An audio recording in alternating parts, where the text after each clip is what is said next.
What's up, guys? Lakers Podcast. My name is Salman Ali at Salman Ali NBA on Twitter. Here joined by Forrest Walker at Do Not on X. How you doing, man? Not too bad. It's finally got hot, so everyone's excited. Everyone's happy. It's 100 degrees lately. You know how it is. Yeah, I mean, as long as it doesn't reach last summer levels, I'll tolerate it. Like, I kind of welcome. What you have news for me? Have you been paying attention to how hot it's gonna get? I do. All the indications so far have been it'll be hotter than last year. Good God! How is that? Well, there's the one thing. I know how, but it's just like last year. I felt like we had reached the depths of hell, right? Like we finally got there, and I'm just like, how are we getting lower than that? Like you're telling me there's one step lower? There's always a step lower. There's no bottom. There's never a bottom. I'm sorry to tell you. I did see a news bulletin that we're going to get like a record amount of hurricanes this summer, which is going to be fun. Really, really fun. Yeah. That derecho the other day was wild. I had my mom lost power, so I went and dropped off a generator for her the weekend after that.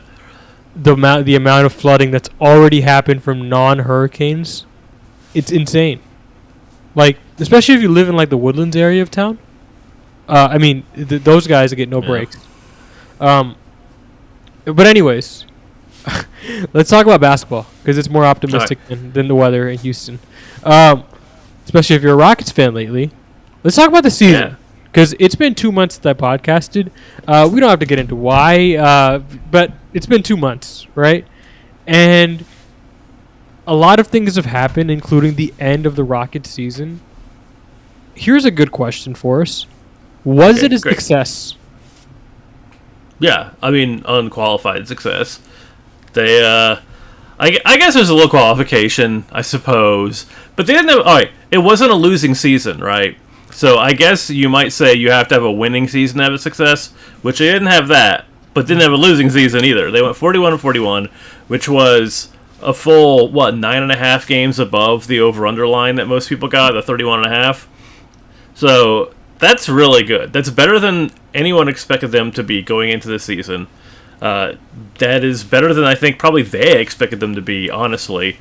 It's a good number. They missed out on the play-in, but they did it with the best record any team has ever done and had the 11th seed. So I don't think it's shameful anyway. They're better than anyone expected. They had more player development than anyone expected. They had an incredible run of like 10 games in a row of wins late in the season. Just a big win across the board. And another reason I'm going to call this season a success is because it seems clear that the front office is taking away from this season what you and I and many other Rockets fans would like them to take away, which is that they have something special and they want to see exactly how special it is. That's my takeaway from it. From listening to Rafael Stone talk about when talking to Kelly Ego about how yes, he thinks they can keep everyone together and he wants to see what this team can do going forward. They're making sounds that they don't want to upset the apple cart too much. They do want to see this thing through. So I think it's a fantastic season in all those terms. I don't think you could really... the only thing I'd ask for is one more win. Yeah, I mean, here's what I'll say. Before the season, I had them winning 35 games. My optimistic version of their season was 38, but I knocked off 3 wins after Kevin Porter Jr. Got arrested. I was just like, I was like, that's a hit, right? And I was like, okay, 35 wins, and I feel like I'm on the optimistic end of the spectrum, especially compared to like national types, right? And they blew that out of the water, right? Like they blew the Vegas thing out of the water. If you're an optimist, they blew your win total out of the water. Like they smashed expectations, right? So I don't know how else to describe it other than success. Now, if you were someone that believed they had to make the play-in tournament, right? Maybe like the Rockets internally, like maybe like if you're like Ime Udoka, you're like, okay, we wanted to make the play-in. So, was it nice to improve like 19 wins? Yeah, but like I wanted more than this. Sure, maybe you have a right to be upset. Everyone else, I don't think you have a right to be upset here. I mean, this is like a pretty Like, this is an unqualified success, right? I mean, the only way you could say it's not a success is to qualify it. I guess, if that makes sense. That's kind of what you're saying. Like, it's only a qualified not success. Because you could also argue that, well, they didn't make the playoffs, well, they didn't make it to the conference finals, they didn't make it, If you just want to say the only thing that matters is winning a championship, then I guess, yeah, they didn't win a championship. But if that's your metric for anything, then you're willfully not paying attention to reality around you. Which is, you're right, if you want to do that, but... I mean, we're not talk radio hosts, right? We can talk. We can have realistic expectations for the Rockets, and like I feel like if you were anyone who was in the stratosphere of reality, like they smashed your expectations, right? And my biggest goal for them before the season was, obviously I wanted them to get better. Obviously, I wanted them to find an identity as a team. All that stuff was important. The most important thing that I wanted from them was like, I need one of these guys to separate himself from the pack. I need one of these guys to separate himself from the pack. Show yourself to be a cornerstone talent. That was my biggest. Whenever I went on somebody else's show and they asked me about a goal for the Rockets, I'd say, one of these guys has to separate themselves. And without question, one of those guys separated himself. Alperen Şengün is a cornerstone talent for his organization. You can't even really question that. Like, he's just one of the guys. He may you can quibble about whether or not he's the guy. He is without question one of the guys. He's the most likely to stay on the roster through the summer. I'll put it like that. Yeah, I mean, the biggest question at Şengün is when you extend his contract and for how much. Mm-hmm. And not really if he's going to stick around or not. I mean, I guess I can imagine a scenario in which he might get traded for like a genuine superstar, right? Like, it would. I guess what I'm saying is I could imagine a scenario he's being traded, but it would take a lot to get this Rockets organization to give up on him at this point. Like, if you wanted to pick up Alperen Şengün from Houston, you're going to have to offer them something like a top 10 type player, basically. Yeah, if you're placing price tags on all these players, he has the highest one. Yeah. Right? Yeah. And like I agree with you. Like if you got to have like an Embiid type, right, to get in the conversation. Right? If you don't have that guy, I mean, it's just not worth doing that type of trade. Right? So that was my biggest goal for them, and they achieved that. And going into next season, what I find interesting is going to be how the organization sets a reasonable follow-up for this, right? Like in terms of a goal-setting type of thing. And obviously what they do this summer is going to be clarifying too. Like this is an important summer for the Rockets, obviously. Yeah. But it's not like, there's always people that say, okay, for this team, this is like a turning point type of. I don't believe this is one of those summers for the Rockets. Last summer, yeah. This summer, I don't really think this is an important summer in the sense that every summer is kind of important. This is not one of those summers, right? They don't have to go pivot like that, right? Yeah, they don't need to make a big move because they don't need to be something different this year than they were last year, like critically. Like they need to keep on a trajectory. I think a success for this next year is showing that the trajectory they're on is still going strong, right? As long as they're continuing to improve, continuing to show growth, seeing your young players, especially the rookies and sophomores from this last season, growing year to year and finding ways to succeed, then yeah, I mean, I think they're going to expect that they make the playoffs this coming season. I don't know if they will, just because they might have to be they'd have to be better to make the playoffs, right? But they might have to be a lot better. It's kind of the big problem for them because, as we've noted before, I don't know who's falling off in the West. And in fact, some teams are getting better. I mean, even the teams that were already in the playoffs, like the Dallas Mavericks, who are, at time of recording, in the conference finals, they were a decent playoff team during the year. They were the 6th seed. Yeah. They were a 6th seed. Yeah. They were a 6th seed all year, and they made a trade and moved up to the 5th. But in terms of quality, they're obviously leagues better than they were before, right? Like there are a lot of teams in between Houston and like staying out of the play-in. So I think that realistically, will hopefully make the play-in. I think they have a really good shot at being at least a 10th seed, but this could be... I guess what I'm trying to say is that they could be like on par with, I don't know, let's say like the Suns or like the Kings or the Pelicans. They could be on par with like a 6th seed-ish team from this year, and they might still miss the play-in entirely next season because the West is nasty. Okay, it might not be that nasty, I don't know, but we should all be ready for a situation to be very dire for the Western Conference and all the teams within. There are 2 teams I'm going to be watching for in the Western Conference to see if they fall off, and that's the Lakers and that's the Suns. Because those are the old dogs, right? So if one of those teams... and the Warriors. Yeah. Oh, yeah, sure. I guess you could say the Warriors too, right? So those They're 3 old. teams, right? Yeah, for sure. If some of those teams, like if 1, 2, even if all 3, especially if all 3 teams fall off, then you have kind of a window of opportunity there. But I think the goal for next season should not be playoffs, but play in. Like, I think play in as a goal this year was not realistic. Play in as a goal this year, as in this coming year, I think it's reasonable. Like, you're talking about, like they can't make a 10 seed. A 10 seed is not a bad goal for them, right? It's ambitious, sure, but like it's not unattainable. And I think if they make some smart moves this summer, it's not. And obviously, you talked about internals improving. Like that's not unattainable. Like I think one lever they have to pull is their full mid-level exception, right? Which they opened up by trading for Steven Adams and retaining that Kevin Porter Jr. contract on the books. That's the main reason they did that trade. They're never going to tell you that's the main reason, but that's why they did that trade, right? They want to use their mid-level exception, and so they're going to go shopping with it and let's see what they get. That's mid-level exception nowadays. That's a big piece, right? You're talking about a $10 to $12 million a year player. That's significant. That's a real guy that you can add to your team and help you get better. Yeah, I guess my thinking about their metrics is that, all right, first off, you have a realistic versus an aspirational metric, right? Like, when you're talking about making a 10th seed this coming season, that's a realistic metric.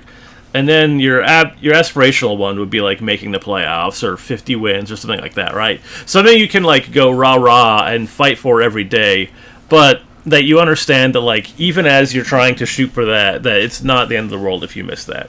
And I think that's the case, right? But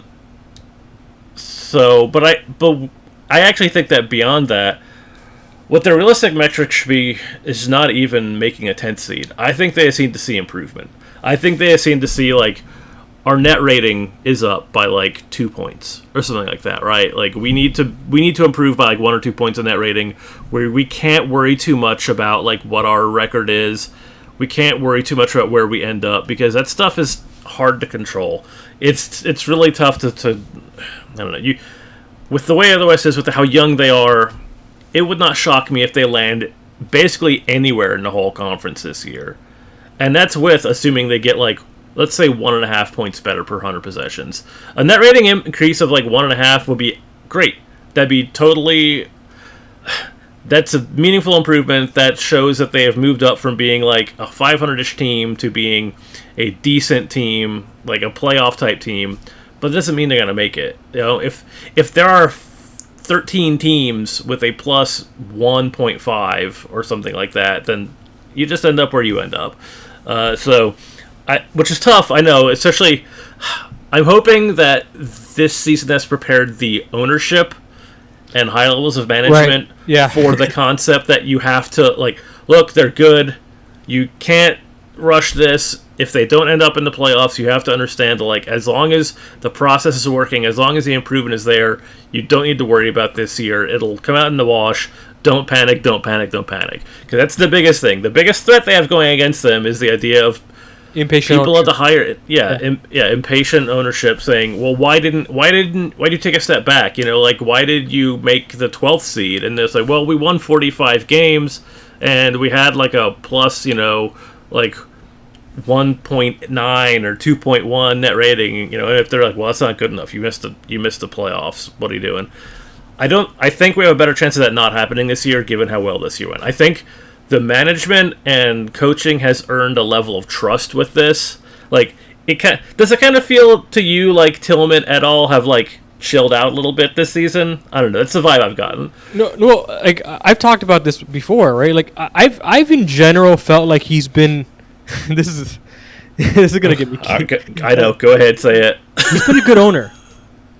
Like after post Westbrook trade, right? Post Westbrook trade, he's been a good owner, right? Like what if you what can one ask of Tillman Fertitta that he hasn't done correctly, right? Like he's not restricting anything from the Rockets. They're building an expensive new practice facility. He's kind of staying away from the roster, right? I think it's good that they have Patrick Fertitta in there. Like I always say this, like people get nervous about Patrick Fertitta in there. I'm like, I actually prefer Patrick up there than Tillman. Like I think like he's actually smart. He's in the weeds. He's actually communicating with the front office. He knows what's going on. I think it's fine for him to be there for his upper level ownership. I like that they're doing it this way.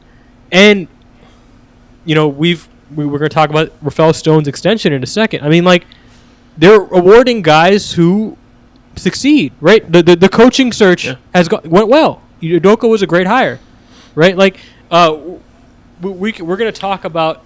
I do want to like pause on this conversation because I want to wrap. I want to put a bow on the season stuff, but I think we've been given some positive indicators that Tillman has more patience than people give him credit for. Right? That's a win. I think a lot of times if you just like consume media about Tillman Fertitta, you get a caricature, right? That he's this. I mean, obviously, like the image he comes out, like the book, right? Like yeah, I mean, it's a caricature he wants to express. Right, in fairness, right? He leans into it. Right? What was the book? I can't remember the book title name. Right, but it was really aggressive. Yeah. Shut up and listen, or something. Yeah. Shut up and listen, or something. Right, like he leans into that image, right, and it doesn't do him any favors. But in terms of what the Rockets as an organization are doing, they're not doing anything crazy. They're not reinventing the wheel here, right? Like I think he did have some impatient ownership syndrome with the Westbrook trade. I really I lay that at his feet, right? Like it's not just him. Obviously, a lot of people have played. Morey takes blame in that. The rest of the front office takes blame in that. But Tillman and James Harden at the time, right? Like they deserve some blame for that. Post that, I haven't really had any major issues with Tillman. I think that's fair. Do you think the comments are going to be too crazy about me saying Tillman's a good owner? I mean, I hope not, because he's largely just disappeared, apart from just rooting for the team. So, like, I don't know what else you want from an owner, really.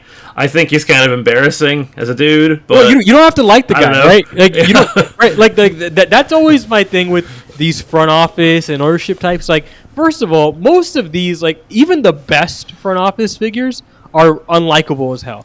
The most likable front office guy that was actually good at the job is not doing the job anymore. Bob Myers is retired, right? Like this is a cutthroat industry at the top, and like I just think these guys are a lot of the stuff they're peddling is kind of both, and you just kind of have to know that, right? Like I don't know. Like I think I'm fine with rooting for a team with a leadership structure that I'm not fond of personality-wise. Does that make sense? I'm okay with it. Yeah, I mean they're all billionaires. I'm rooting for the logo. I'm rooting for the logo, right? I'm rooting for the players. I don't care about the guys upstairs as long as the guys upstairs are competent.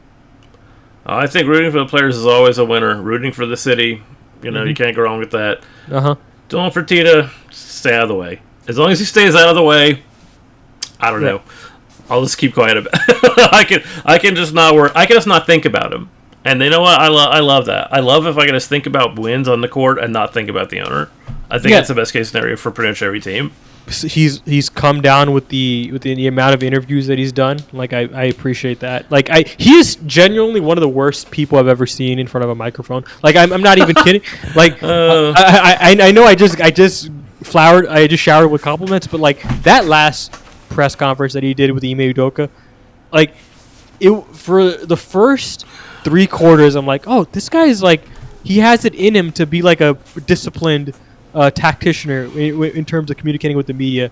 And then he says this line. He drops this line about Christian values with Ime Udoka. It's like, all right, leave. Remember the pray for Victor stuff? Yeah. I guess we'll never know what Victor he was praying for. Yeah, no way to tell. Yeah, whatever the case. Putting a bow on the conversation about the goals for next season. There are two things I'm going to be watching for. I talked about this season. I wanted somebody to separate himself from the pack. Şengün did that. Next year, when I get asked this question about what's a goal for the Rockets, right? That I think, obviously, at the play-in tournament, that's like an easy, that's like something quantifiable.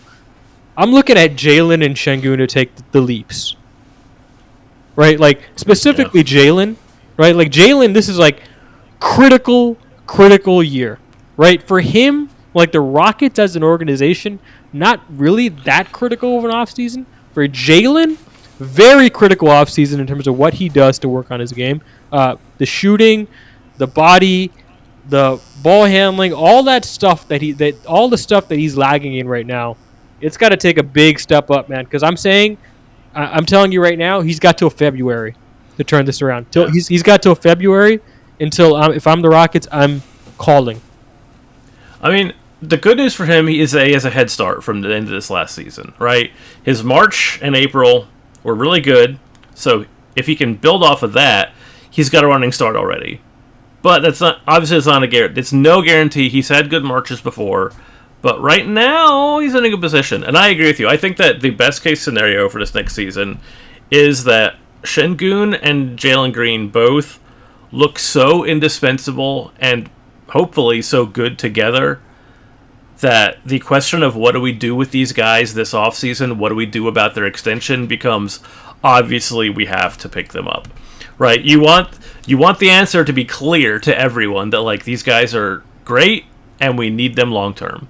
That makes everything easier for everyone going forward, as you said, especially for Jalen Green, whose future will no longer be in question. So I agree. Jalen Green stopping all of our questions, shutting all of us up, as he's been doing.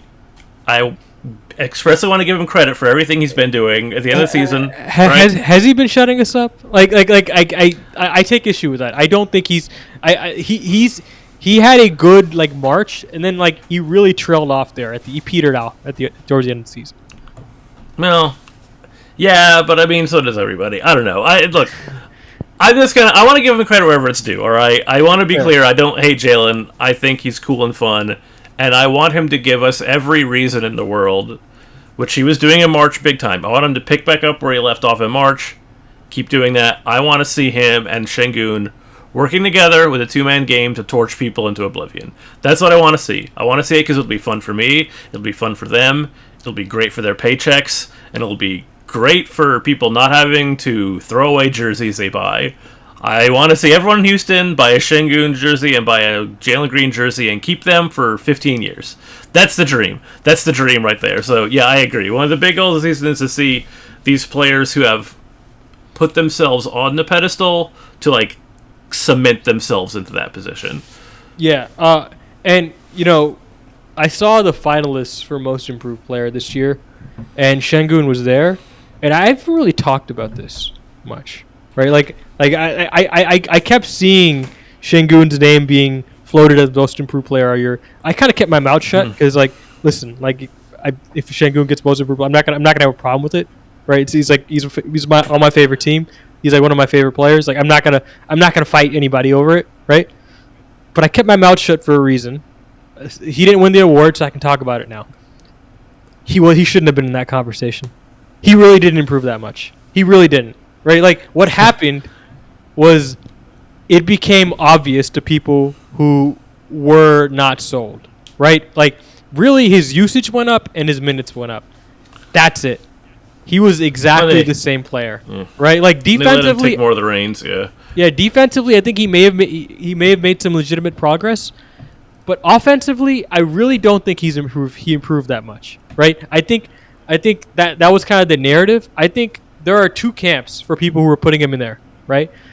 people who weren't really paying attention to the Rockets and then just found out about Şengün, and they start hearing his name. It's like, oh, I just heard this guy's name for the first time. He must be a most improved player, right? It's like, no, you just weren't paying attention to the Rockets, right? There's a second camp who were in. It's the people who were paying attention to the Rockets, but they were in denial about Şengün, right? And so they put Şengün into the most improved player conversation to kind of double down on this idea that Şengün wasn't up to snuff up until this season, right? Oh, Şengün did X, Y, and Z to cement himself. Really? Did he? Did he really do that much to, or did it just become obvious? Did it just become obvious? I want to also not forget the third group of people who always knew Şengün was great and just want good things for a guy. oh! You don't want the smoke. Okay, all right, that's fine. I'll take it. Like, listen, like I just think we can be honest about this. The people who are pushing hardest for Şengün, a lot of the people who are pushing hardest for Şengün are dishonest actors, right? Like they either weren't paying attention to the Rockets or they were paying attention to the Rockets and they were saying dumb shit about Şengün. And so when Şengün became like such an undeniable force this year, not through improvement, but through usage and playing time, it's like, okay, how do I justify my bad takes the past two or three seasons? Oh, he's gotten better. Actually, he's actually got no, that's not what happened. You can just admit, hey, I was wrong about this guy. Right, like so instead of doing the I was wrong about this guy, they did the he's clearly the most improved player. I will keep my mouth shut. I would have had no problem with him winning that award. I just wanted to say this because this was bothering me. Also, not bothering me. It was just like kind of like, it was just kind of like something I noticed all season, and I put a note down that I was going to say something about this once the race was settled. I think he's gotten somewhat better, though. I mean, it's not none, right? He has improved. It's not leap, right? It's not leap, is what I'm trying to say. Like that's why I put. Yeah, I mean, that's why I put. I want to be clear that my interpretation of what you're saying is that he was better last year than people give him credit for. Yeah, I want to just say that sentence very clearly. That's what you're saying, that he's better last year than people give him credit for, and while he's improved, it's not a leap as people are saying. Sure. I want to put my marker on. Let's get him most improved next year. Let's see him actually make that leap next year. Yeah, that's what I mean. Yeah, and I was trying to transition to that. Like, I think Şengün has another gear next, to show us, right? Like, I think I've said this for the longest time. I think third year leaps for 19-year-olds are bullshit. I stand my ground on that. I think the people who were putting all this weight on Jalen this year to make this leap, I thought it was unfair to him. Right, I said that before the season started. I was like, don't expect a third-year leap. This stuff doesn't happen that often, right, for 19-year-olds. It's more, you see that leap in the fourth year, and for some reason, this, I think I know what happened. I think what happened is this was something that happened when players went to college for 2 years, so third-year leaps were actually happening back then. But players only go to college / the G League / whatever for 1 year now. Right, they only go for 1 year now, so that leap happens a year later, in the fourth year.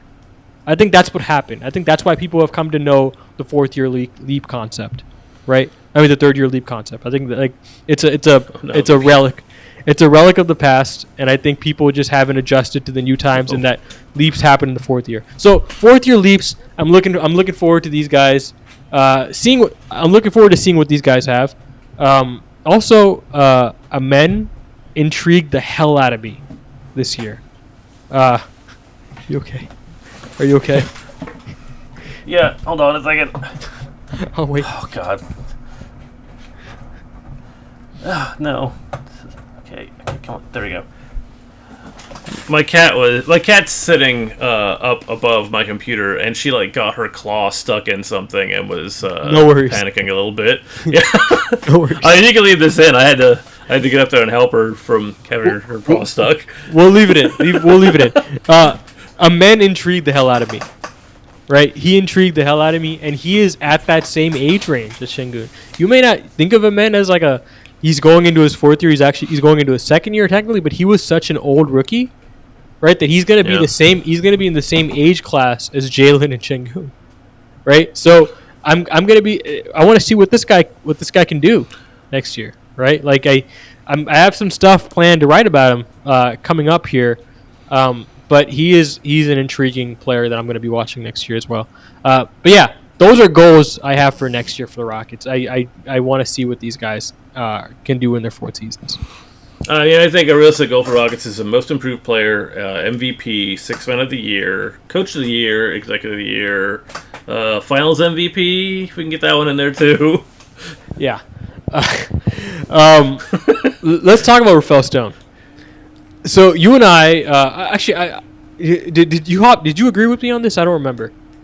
Yeah, we were pretty much. I think we were like a half letter grade apart, but we were pretty aligned on the Rafael Stone stuff when last we talked about it. Yeah, so like I think I wrote mid-season not mid-season, maybe like 3/4 of the way through the season. I was like, okay, I made up my mind. I think Rafael Stone is a good executive that deserves a modest contract extension for the Rockets. Right, he deserves to see this rebuild through.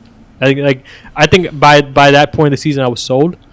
That article got a lot of hate, right? Because I think there are a lot of people who still aren't sold on Stone yet because of some of those mistakes, right? Some of the notable misses. And I think since the lottery, things have kind of changed. Like the perspectives on Stone have kind of turned again, right? And we'll talk about that in a second. But like, I'm glad the Rockets did this, right? And this kind of is part of the reason I made the statement I made earlier about Tillman. Yeah. Like and specifically, what they did was give Rafael Stone an extension at some point during the season. I think we're still not exactly clear when it happened because they actually kept the organization kind of quiet and buttoned up about it. But yes, while we weren't looking, or rather while we couldn't look because it was just an internal decision, they extended Rafael Stone. Yeah, and we never got the actual the initial deal length for Rafael Stone, right? Like, but I suspected it was 4 years, which is why I wrote the article when I did. I was like, okay, like I think he's going to be coming up pretty soon, right? Like I think it's time to give this dude the benefit of the doubt, right? A vote of confidence, so to speak, right?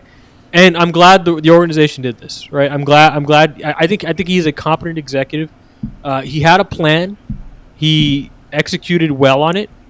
He made mistakes, sure, right? I mean, like that's it's fair to say that, right? But for the most part, he's done a good job steering the ship, and I don't see any reason to go in a different direction. Well, there's not someone clearly better out there, so why would you do it? Right. It's the same place we've been the whole time, which is that, yeah, if you have an obvious upgrade, you should make obvious upgrades, but like, if there's not an obvious upgrade, what are you messing things up for? He's doing well. He could theoretically be doing better, but you got something good. Just let him keep maturing. Stability is often its own reward. And yes, stability can be the opposite of improvement oftentimes. That is true. But independent of opportunity for improvement, it's nice to have stability. It's good to keep things calm and to make an environment where where things can grow at their own pace. So yeah, I think it's a totally reasonable decision. I think it's a very mature decision. It speaks of a team that is actually a team that is settling into itself and creating a culture that is beneficial instead of one that is chaotic and detrimental. Like, I think people underestimate how much it speaks of maturity when teams don't have upheavals, they don't have tumult. They're just keeping on cruise control. Cruise control is not an insult, keeping on an even keel is not bad for a sports team in particular. So I think it's good. It shows that this team is not panicking at the moment, which, good, you don't want your team to panic.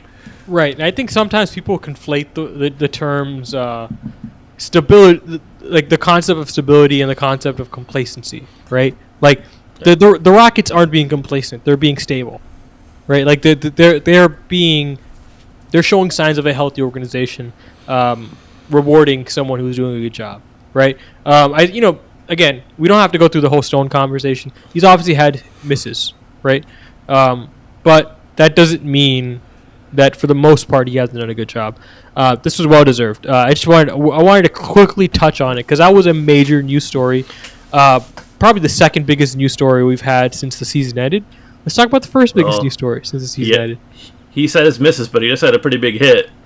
And that's what you're about to talk about. Yeah, big hit. The Rockets, the NBA lottery was 2 weeks ago, right? 2 or 3 weeks ago, I think, around that time. Yeah, Sure. it all blends together. Time means nothing to me anymore. Yeah. In the summer, it all blends together. So the Rockets had about a 20% chance, if I'm not mistaken, of jumping into the top four. It was like a 13 and a 7, right. if I remember correctly. A combined 20% chance of jumping into the top four of the lottery. Oh yeah, they went up 6 places from 9, so it was going to be the 9 and the 12 is what they would. Well, it wouldn't have been a 12. It would have been just a 9, not the 12. Right? Because the 12 is not theirs. Yeah. It went to Oklahoma City because of a trade long since completed and long since lamented. Yeah, they were gonna be. It looked like they were gonna get the 9th overall pick, right? That's where. Yeah, I mean, not bad, but in this kind of a draft, you definitely would like to jump up because you get more certainty at the top, right? And this, I mean, like lottery comes around, and 9 the envelope for 9 comes up, and it's not the Rockets, right? And not even the envelope for 9. It was the envelope for 10. It was 10. 10 was it was supposed to be. What team was it? It was supposed to be. It was supposed to be Atlanta. Yeah. Yeah. Yeah, so the Atlanta jumps into the top 3, which means the Rockets jumped in the top 3 as well, and it was into the top 4 as well. It was exhilarating, right? Like it was legitimately like probably the most validating moment of the James Harden trade, right? It was very fun because when I saw Utah at 10, I was like, oh, well, we haven't gotten to Houston yet, so that doesn't mean anything. Wait, hold on.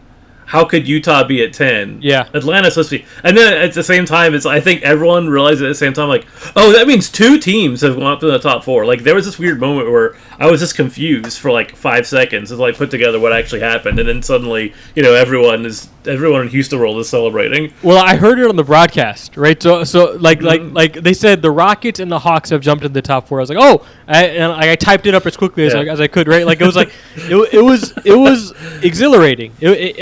That was the single most validating. I mean, there have been validating moments from the James Harden trade, right? But this right here was probably like the capstone right here. Like, if anyone had anything to say about the James Harden trade, like anything negative, they just can't anymore. Like, their arguments went out the window.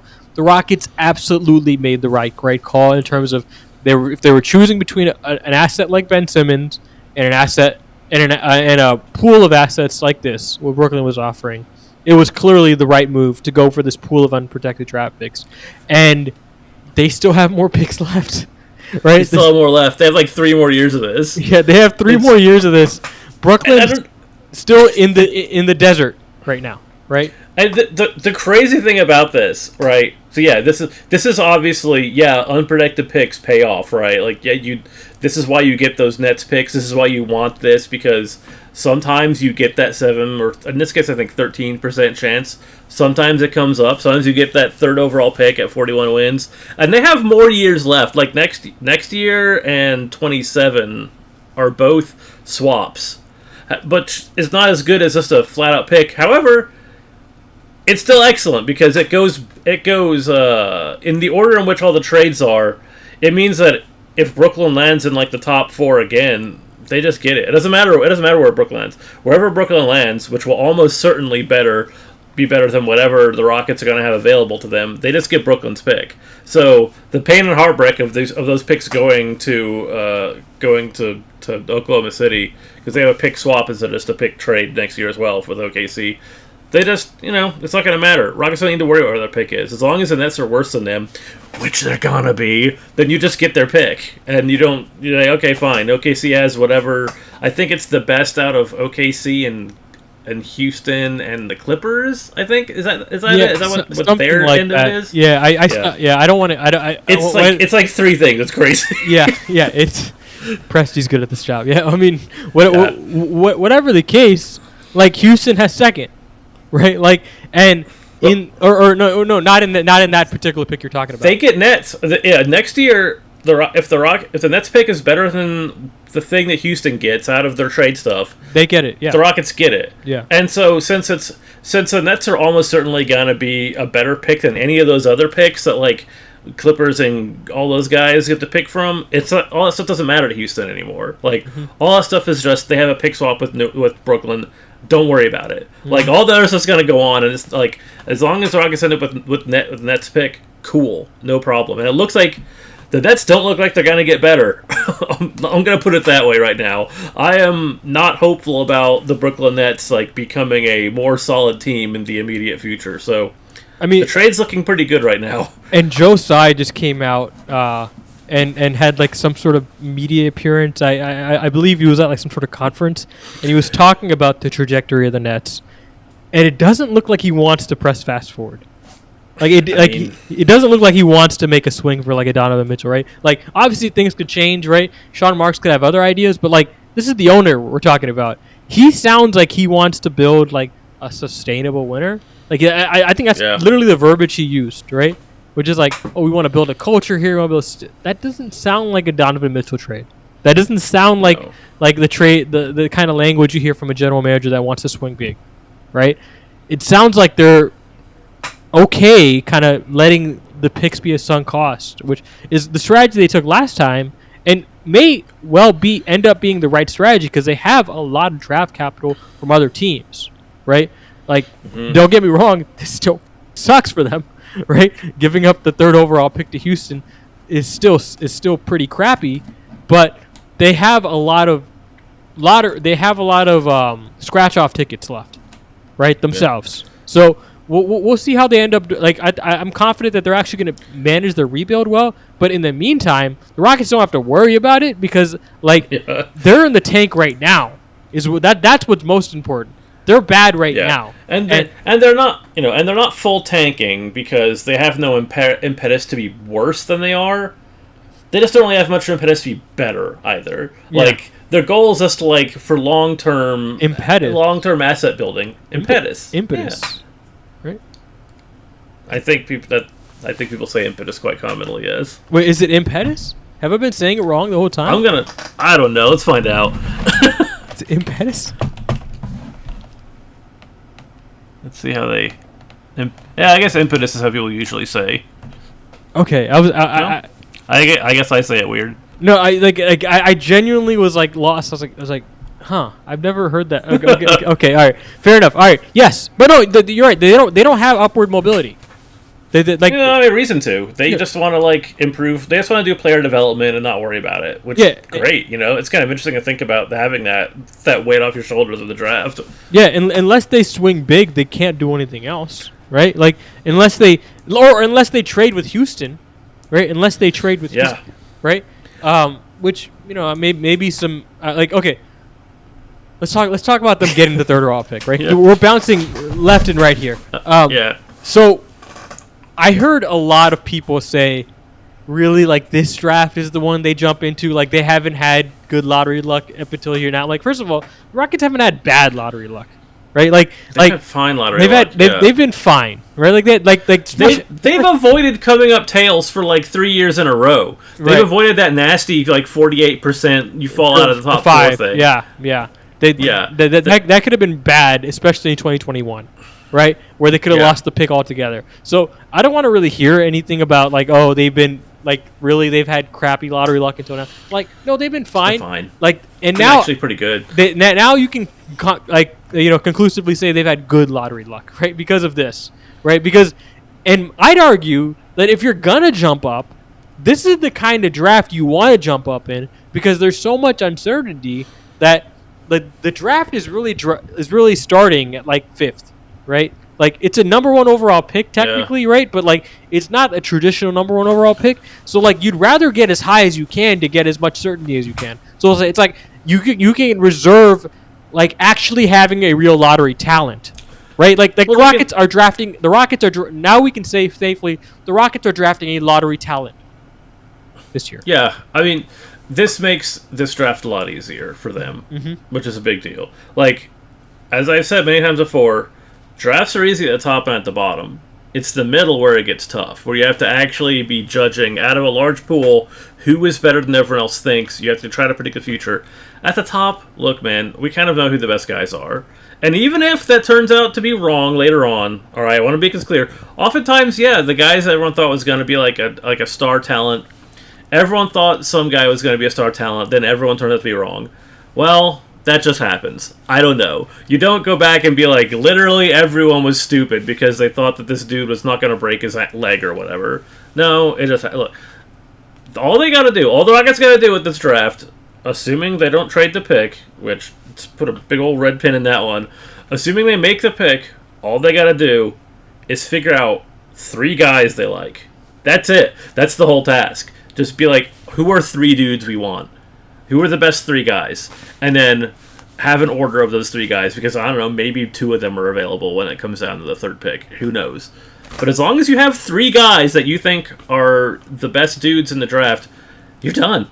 That's all you got to worry about. That's so much easier than drafting like 9th or 12th or whatever and having to go, okay, we don't know who's going to be there at all. We have no idea who's going to reach, so we have to look at like 40 players and see what all of them can do and try to judge what all of them are worth. So, no, this is a lot easier. Yeah, I mean, I'm sure that's theoretically that is true, but I knowing the Rockets, I think they're probably still looking at a wider pool of talent. Oh, they're going to do their homework for sure. Yeah. But it means that there's less moving parts for them, you know? Absolutely. I get what you're saying. And this makes it so much simpler from like a deep analysis standpoint. Like they don't have to really sink their teeth into like 15 guys, right? Which they probably would have had to do, right? Like they only need to do that for like 6 guys, right? Like yeah. And like that is going to make things a lot easier for them, obviously. And they can spend more of their time talking about trading the pick. Right, like exploring the idea of trading the pick at least, right? Like which I think they should explore, right? Like I'm not saying. So let's talk about it. Should they trade the pick? Should they keep the pick? This is a conversation we're seeing a lot on Twitter, right? Instinctually. Go ahead. I'm not gonna have a cool answer for this. My answer is very boring, which is depends on what the offering is. That's what I wrote. I don't know, right? It's not. I don't know. That's how trades work in the NBA. It depends on what they're gonna give you, if it's worth it or not. So, in my opinion, if the trade is centered around the 3rd overall pick, like that's the crown jewel of the trade. Obviously, like I'm willing to move it if like there's like an all-star, right? Like it's like a reasonable aged all-star, or maybe even a fringe all-star, right? Like a Mikal Bridges, like 1 for 1. Yeah. Like I think that's reasonable, right? Like I'm not sure if I would do it, but I don't think that's unreasonable. Yeah, like that pick plus salary. Yeah, like that. That's not. I'm not mad at that kind of an offer actually, and like that might be beneficial for both teams actually. As I'm talking it through, it's actually not a bad trade. Whatever. No. That's something I would think about, right?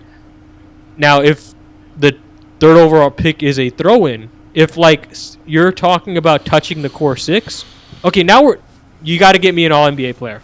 Yeah, that's a much steeper price tag on that trade. Now you got to get me. Like, I'm not picking up until like I hear 3rd team All NBA talent, right? Like Donovan Mitchell, Trae Young. Like these are the names I need to hear. If like you want me to move this pick, along with those touching the core 6, right? If we're talking about a serious trade, like listen, I'm in no position to rush this. You have to boost your offer. And I want to be clear. I understand that what we are engaging in is also to some degree something that a lot of teams and players and teams and fans do, which is where you get attached to your own guys and your own assets and you value them more highly than other people do, right? However, in this case, I think it is fair because the Rockets are under no real time crunch whatsoever on this. Bingo. They have their own assets, and they're probably overvaluing them, but there's no need to move them right now. There's nothing to be lost by like waiting to do this because they're probably, whether they improve just a little bit or a lot, they're not. These guys are like unlikely to get worse, right? It doesn't. I don't think all the core 6 are going to depreciate in value over the season. I think the question is how much will their value move up, or or maybe like a tiny bit down if like things go badly. But they can sit. They can sit if there's not a deal they like. And if I may add, like the other thing that often forces front offices to make decisions, that payroll crunch isn't happening yet. Right? Yeah, Like that's a little later down the road. yeah, like that starts to happen next year when like Jalen and Şengün are hit restricted free agency, but it hasn't happened yet, right? Like I think in February that's where I really start talking about Jalen and Şengün, or probably not Şengün. Maybe again we talked about the conditions where we would move Şengün, right? Like very limited, but that's where I'd start talking about Jalen, but it hasn't happened yet, right? So like, Yeah. I can sit pretty. I'm not. You're not. You're not putting. You're not putting pressure on me. Yeah. Right now, so this is the reality, which is that these players have like a wide range of possibility for their future, right? The possibility space of these guys, how much they improve, or if they even get worse, right? This big delta is there, and it's still pretty big for most of these guys. And oftentimes that can become a problem for teams because other teams will say, we think he's going to get worse, so we want to trade his value at that point. And the home team will say, well, we think he's going to get better, we want to trade there. And if you don't have the leverage to enforce your version of that, then you end up getting a bad deal. That's the worry, right? That you sell low on a guy when he's actually the stock is going to go up. The Rockets can say, we think these guys are going to get better. We think that if you want these dudes are worth a lot right now because you're getting a guy early in his career on a good contract who's only going to do more and more for you every season. And we have, as we just noted, they can say we have no reason to trade this guy to you right now. Why would we do that? You need to make this a very favorable trade. They have a lot of leverage this summer. They probably will not have this much leverage again for years on their trade assets. Which is why they have to explore it, right? Yeah. Yeah. This kind of leverage relative to like the accepted value. I mean, if all the players are fantastic, if they all like get much better, then yeah, they'll have more overall leverage because their team is incredible. But then you don't want to use it. Once you know they're excellent, then you just want to keep them if you can manage it. But yeah, exactly. They have a lot of leverage, and they should try to explore it. They should see how much leverage they can push onto other teams. Like, how much force can they exert with the leverage they have this season? And if other teams just say no, we don't care. We're not impressed. We're not going to give you what you think your players are worth. Though you did your diligence, that's what happened. You just say, well, I made the calls. We checked around. Let's just draft whoever we're going to draft at 3 and move on with our lives. There's like maybe 2 or 3 teams that could top Rockets offers for a star. Right? We're talking Oklahoma City, Utah, and San Antonio maybe. Like that's it. That's the range of teams, right? Brooklyn's not beating you. Well, right? And the thing is that like Oklahoma City, do they want to top Houston's offer for a star? Right. That's what's getting interesting there too. Like teams who do have enough to offer, what are they willing to offer? What can they and will they do? Like Oklahoma City was just the 1 seed, and yeah, I know they lost in the second round, but they won 40 games last year. They also are a very similar position to the Rockets of being able to say, we already have a winner here. Like, what do we need you for? So, yeah, it is a rarefied air that the Rockets are in right now. It's a very good position to be in. Their strategic position regarding league-wide trades is shockingly good at the moment. Right. And like, this is why the Stone extension made so much sense, right? It's like, okay, like they put themselves in a very nice spot.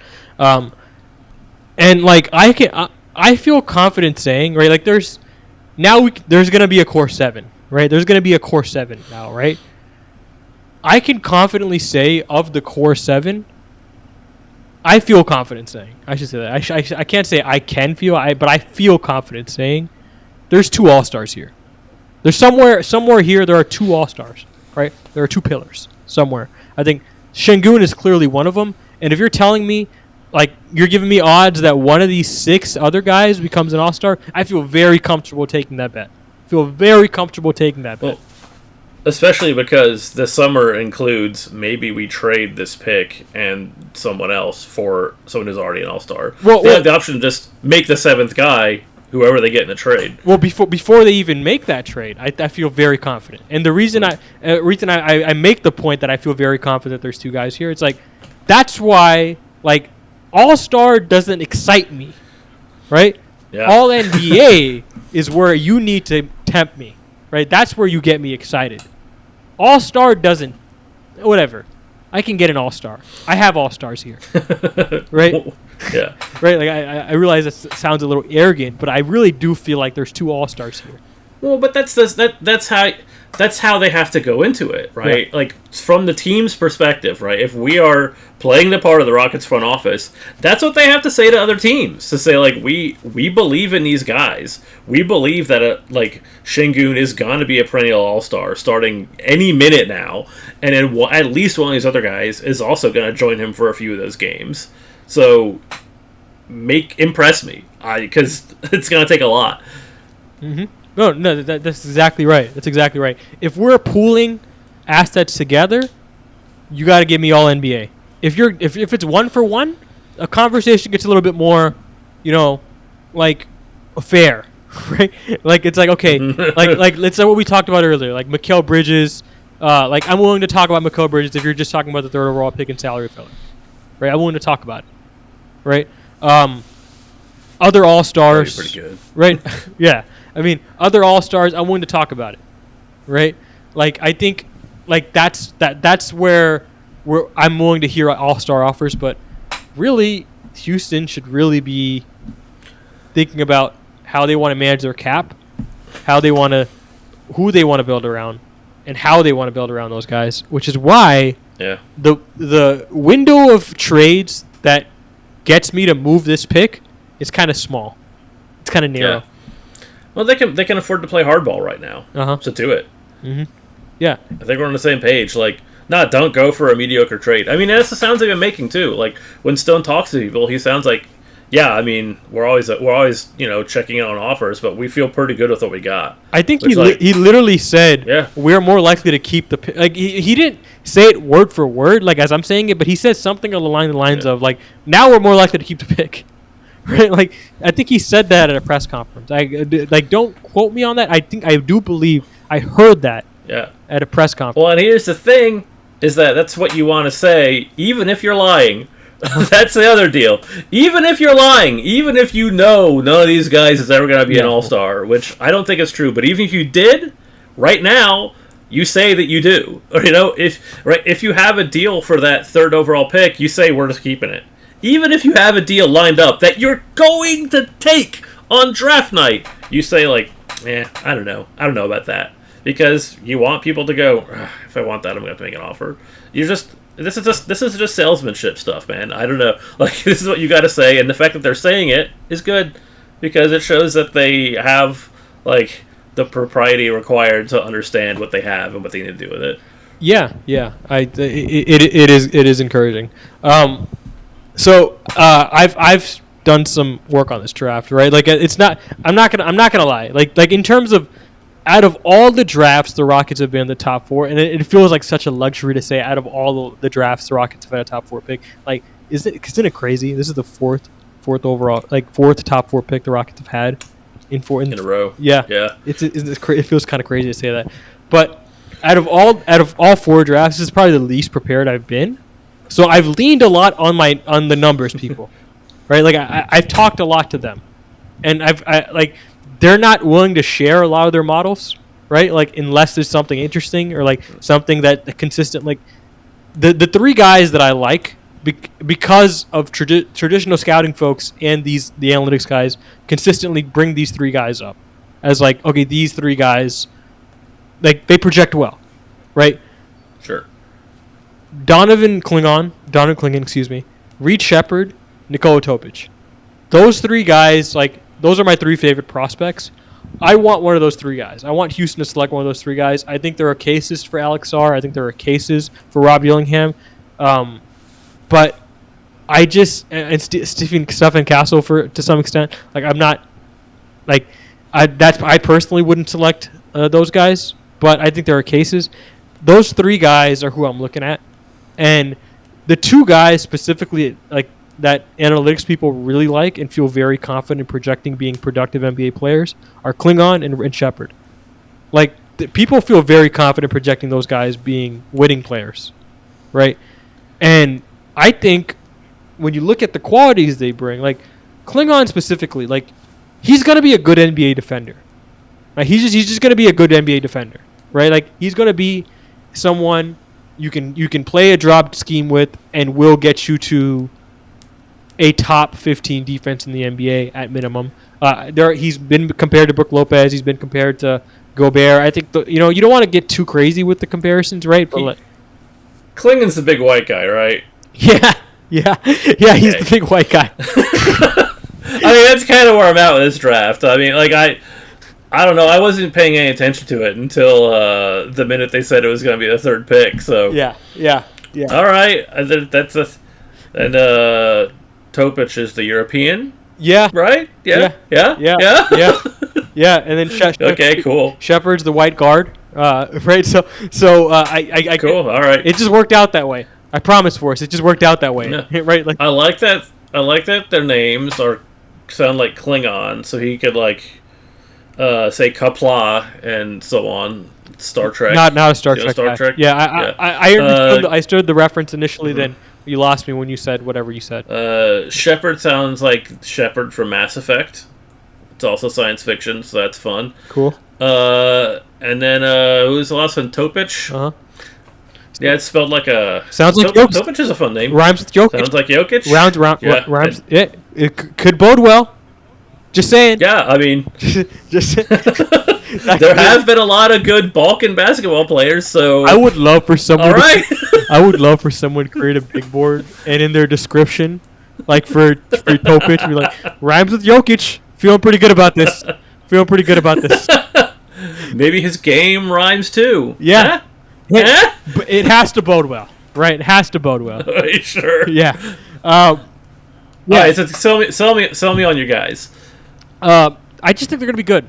I can't sell you on them being all stars. I can tell you on them being good NBA players, right? I think all three of those guys have good chances of being starter caliber players in the NBA. I think Shepard, with the size, maybe is going to be maybe an issue, in terms of can you really have him defend out there on the perimeter? Well, let's give me like a 2-sentence run on each of their games. I think that'd be nice for me and perhaps for our viewership.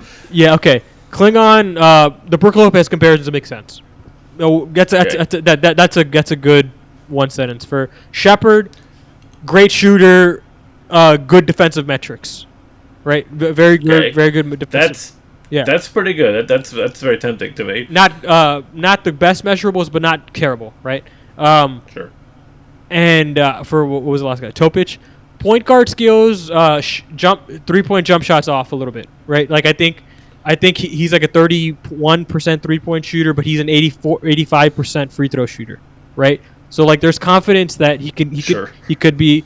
The problem is the way teams are defending him is they're defending him like a non-shooter, right? Which is not great, but the Rockets already have a Men Thompson, so it's not like you're unfamiliar with the prospect of taking a point guard who can't shoot. And he's big and he's crafty. He reminds me the comparison's been made to Goran Dragic. And I see it, right? Goran Dragic, I see some of that. So Topic, you can take Dragic in terms of just dumb player comparisons. Klingon, you can say Lopez and Shepard. I get he's a little tougher. He's a little tougher. He sounds like a kind of 3-and-D guy or something. Derek White's might be a good comparison, right? I think Derek White might be a little bit bigger, but those are the three guys. Yeah. I mean, that I feel very good about Houston selecting one of those three guys.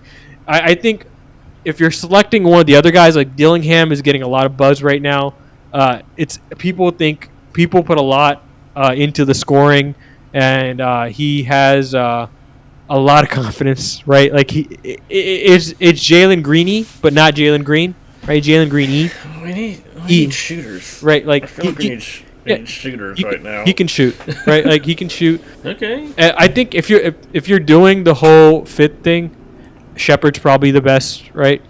Shepard is. Yeah, I mean, a 3-and-D dude makes a lot of sense for his team. I personally just don't think you should go for fit. In this kind of a draft, just eliminate as much bust potential as you can. And that's why I talked to the analytics guys, right? A lot of the reason is I didn't do as much scouting as I wanted to do, video scouting as much as I wanted to do. So I talked to as much numbers people as I can, And so like they kept bringing these three guys up, or those two guys. But Topic was not bad by the numbers, by any degree. But yeah, I mean, like I think of those three, a big man who can rebound and like defend, and then a guy who can shoot threes and defend. You said those are the two you prefer over Topic as well, right? And that sounds like they'd be better fits in the team anyway. So I don't think you can go wrong with those three guys, right? I gotta be honest. I don't get some of the Mattis. Some of these names I can't pronounce. I'm not gonna bother. The G League guy, right? I don't get some of his hype, right? I think a lot and Zachary again, like Risachet. This is not a great name for the pronunciation. This is not this is not a great draft for pronunciation, right? Like if you're, I know there's two French names at the top, right? Zachary Risachet. This is not someone I'm very high on, right? I think he's worthy of a top 10 pick.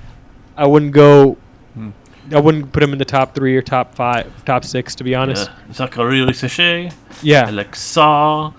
Two Frenchmen at the top of everyone's mock draft. Interesting. Yeah, and those are the two that I disagree the most with the top with everybody's mocks on. Like I don't see it with those two.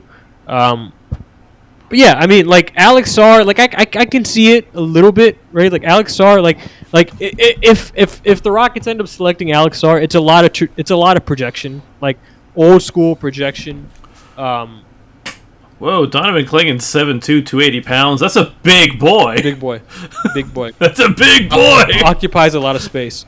I also, on a personal level, and I don't think the Rockets should draft him because they have a 3rd pick, but I would consider drafting him if I was like 5 or 6. I like Zach Edey a lot, and I know that there are people who are like, yeah, but in today's NBA, I hate doing the in today's NBA thing. He's good. He was good at college. He was National Player of the Year for 2 years in a row. He's just he produces. He just produces. And he seems to impact winning.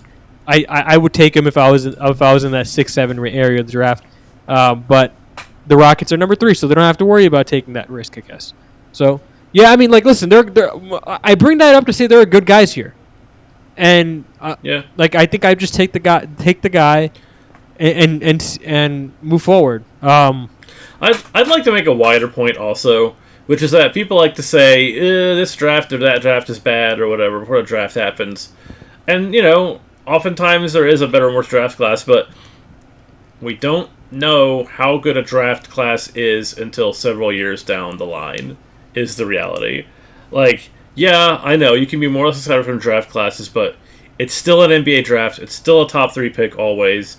Like, turning up your nose at a particular draft class before it happens is, I think, a fool's errand. And a high draft pick is always a high draft pick. You never know where you're going to get talent from. You never know where you're going to get a star from. You always want to have more chances to get that guy, because we don't know.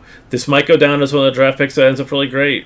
Probably not, but you just don't know. It's so unclear. The draft is so random. Yeah, I mean, like, I'm going to read some names from a draft that everybody thought was going to be great. Right, and it just ended up being fine, right? Mm-hmm. Andrew Wiggins, Jabari Parker, Joel Embiid, Aaron Gordon, Dante Exum, Marcus Smart, Julius Randle, Nick Stauskas, Noah Vonleh, Alfred Payton, Doug McDermott, Dario Saric, Zach LaVine, T.J. Warren, Adrian Payne, Yusuf Nurkic, James. Like, this was a fine draft class. It's like very mid. Yeah, it's very just like Right. It's fine, I guess. It also had Jokic and Embiid in it, right? So I don't want to disparage it too much, but like the guys. Maybe Jokic was like the 44th pick. Yeah, 41st, right? Like the point I'm trying to make is like often what you perceive going into the draft is kind of bullshit, right? Right? Like you just kind of have to wait and see. And it's not to say that like I'm saying this is a great draft. Like I think this is a fine. It's fine. Whatever. It like. Here's the thing: we just came off of 3 years of great drafts. Like that's something we have to point out. Like 2021, 2022, and 2023 were great drafts, and Houston was very fortunate to select at the top at all 3 of them, right? And they got some really quality, high-end talent, especially the guys they were able to pluck off in the mid to late lottery. I mean, you're talking probably your cornerstones, right? Like Şengün, Eason, Whitmore, like they got those guys from 15 to 20, and you're not going to get that this year. That's just the reality. You're not going to get that this year. That doesn't mean it's a bad draft. Yeah, but they have a third pick. Yeah, and they have the third so pick. Yeah, that's a different matter. They're picking a different place. Yeah. Yeah, I like this is a fine draft. You're gonna find good players here. You're gonna find good players. If you think this is gonna be if you're looking at number 3 to be a star, probably not. But like it doesn't have to. Yeah, but that's most. Yeah. Yeah, but that's also everyone. Like even the number 1 draft pick is not a guaranteed star in the NBA, not by any means. It's pretty high. It's pretty like you have pretty good odds of being a star though. It's good, but it's not like infinitely better than number 3, right? Like it's still. I don't know. You have a high draft pick. You have a good chance of getting a really worthwhile player, and who knows, maybe something better. And just that's good. That's really good. Just like accept that for what it is and embrace it. Yeah. And to round out my top 6, I think I might have said it, but I'll say it again. Alex Sarr, Rob Dillingham, Stephen Castle, like Stefan Castle. That's the round out my top 6. I wouldn't be upset at any of those 6 guys. Maybe Stefan Castle. I'd be a little bit upset if the Rockets took Stefan Castle at number 3, but. I have a preference, and it's those top 3 guys. But anyways, I'm happy. Things are looking good. Things are looking good. I mean, we have something to care about right now, which is pretty nice. You know, we didn't think we would be even thinking about the Rockets team at this point in the season. I'm significantly less stressed about the Rockets going into this summer than last summer. Last summer was like, oh my god, they have so much money. What are they going to do with it? Right? Like what in the good hell are they going to do with this money? Right? And turned out fine. Right? Van Vliet, Brooks, Jeff Green, like fine players. Like really helped round out the stabilize things. Right? You know what's funny? All right, I want to like very, very briefly revisit the Dylan Brooks contract because that's the one that worried me the most, and I think that's probably true for a lot of people. That one has like a lot of years on it. Mm-hmm. And you know what? At this point, right now, I'll say this. If Dylan Brooks never played another minute for the Rockets ever again, it's like not a big deal. That's where I'm at with it. Like I think that like the failure case in that contract is actually not bad at all. It's like not a big deal if that contract doesn't end up like working out at all. Yeah, I mean like I'm not sure if I would go as far as you are, but like I'll put it like this. I wrote this column that got a lot of flack like when the Rockets signed Dylan Brooks. I'm like basically saying the Dylan Brooks contract is fine. It's fine. He's a good player. He's worth this money.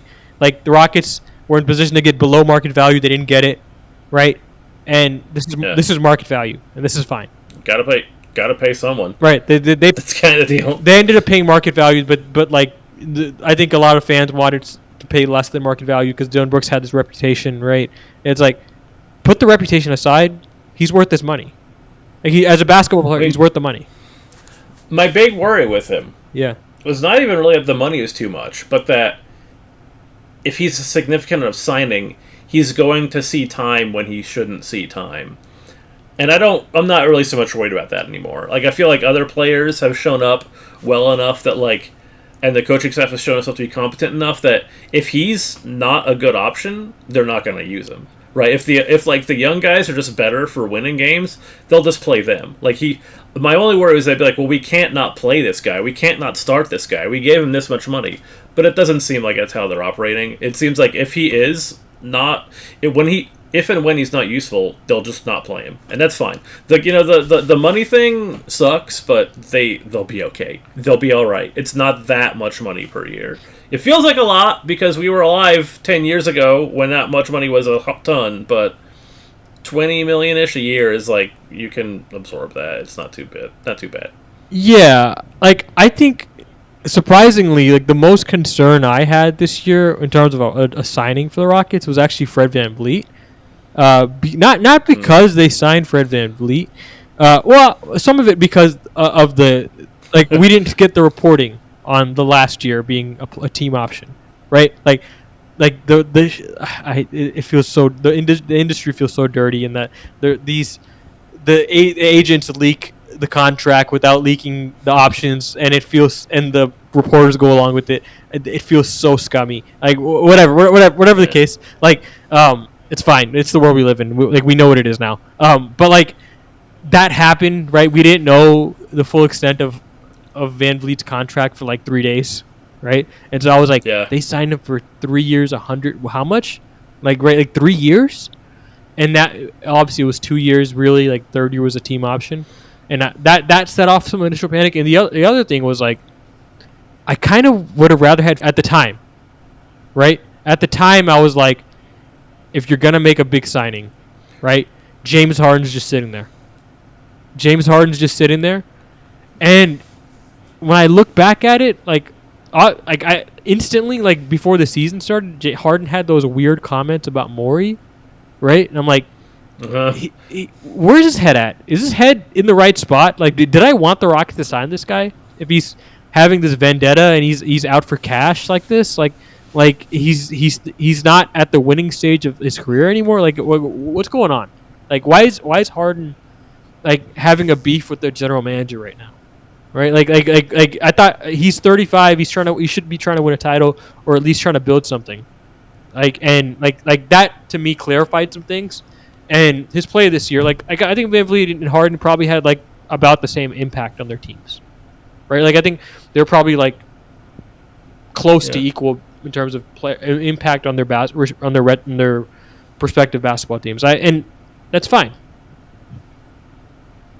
That was my big thing. Yeah. That was my big thing. That my biggest worry was Van Vliet because of the alternative and the uncertainty about the deal. But the uncertainty went away really quickly when the reporting came out about the team option, and the alternative didn't look as attractive. Yeah. Well. And I think there is only the Fred VanVleet thing is only so bad that it can go. This is it's more or less good. Yeah. It's good. Yeah. Right. Like I was wrong. Right. Like that's fine. I'll eat that. I'm happy to be wrong about that. I mean, honestly, the best outcome for Houston regarding these contracts is that both those players become expendable sooner rather than later. That's what they want, the young guys to like surpass the old dudes and become more valuable. But that pie is still in the sky, so we'll leave it there. To maximize assets, like that's the way, right? Like that's the way to do it. You ship them off, and you just keep the young guys, and like this is our core, right? Like that's that's what you'd love, but that's like great team building, right? Like that's like once in a generation team building, right? Like that's like Presti in 2012 or Presti 2022 or whatever, 2023. He's good at this job. Sorry, AJ. I marvel at how good he is at the job. But yeah, good vibes. Good vibes going into the summer. I'm not stressed at all for this offseason. Like the Rockets will sign a player for a mid-level exception, whatever. I just want to go see the team again next year, like progress. Yeah. It's right. I mean, maybe we'll eat our words after the trade or after the draft or something. But I kind of feel like it looks like they're not going to move anyone of the core six. And if they don't move anyone in the core six, I call this offseason already chill. Yeah. Good times. Whatever. Yeah. Nice. I'm ready for October. This is the first summer where like I can just like I feel very comfortable like going to the pool and like not checking my phone for the Rockets in like a while. Very, very long time. Yeah, and just expect that eventually you're like, oh, they've signed so and so for the mid-level exception, and they've signed so and so for like some other exception. The biannual, yeah, whatever. Yeah, and like there you go. You're like, okay, cool. Yeah, all right, let's go. Nice. Yeah, and love it. Can't be mad at it. That's what you call a good rebuild, right? Like that's what you want at this point in the rebuild. Just relax, and if opportunities come up, explore. Right, but great. Just get in the gym and shoot some threes, man. Yeah, that's the biggest. Just get in that gym and shoot those damn threes. Everybody. That's the main thing I hope for them. Yeah. Everybody, every last person on the roster, go shoot some threes. Right. Yeah, even you, Jabari. You shot 36% this year. You're supposed to be a sharpshooter. Get that to 40. Let me. Hell, get Ime and Patrick shooting threes too, just so everyone's doing it. Yeah. Let's get those threes up. Let's build those bodies up. Let's get a Yeah. let's go into the media day with like X amount of pounds gained of muscle. Yeah, Muscle Watch is back, baby. It's time. And It's on I Muscle can't Watch. wait for it. I can't wait for I'm going to be eating every bit of it up. I can't wait. All right, Forrest. I'll talk to you down the line. If you guys like the podcast, subscribe to us on YouTube, iTunes, Google Play, Spotify, Stitcher. Obviously, the best way to support the show is to give us a good review on those platforms as well. And yeah, talk to you guys later whenever we record again.